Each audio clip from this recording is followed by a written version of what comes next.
কিরে কাশিম, কি অবস্থা তোর? আমি তো ভালো আছি, তোর কি অবস্থা? তুই কি আমাকে ভালো থাকতে দিলি? আজ 5 মাস হয়ে গেছে, তুই আমার কাছ থেকে ধার নেওয়া 50 টাকা এখনো ফিরিয়ে দিসনি। আমি বলছি না তোকে রমজান মাসে ফিরিয়ে দিব সেটা? এখন তো রমজান মাস চলতেছে, দে এবার ফিরিয়ে দে। আরে বাতেন, আমি তো তোর টাকা ফিরিয়ে দেওয়ার জন্য এখানে এসেছি। এই নে, 70 টাকা। কি? তুই কি আমার সাথে মজা লস? এখানে তো আছে 1 টাকা।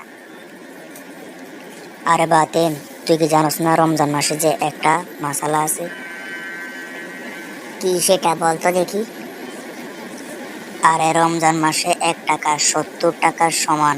আর তোকে আমি দিছি 1 টাকা, মানে 70 টাকা। তুই এখন আমাকে ফিরিয়ে দে 20 টাকা।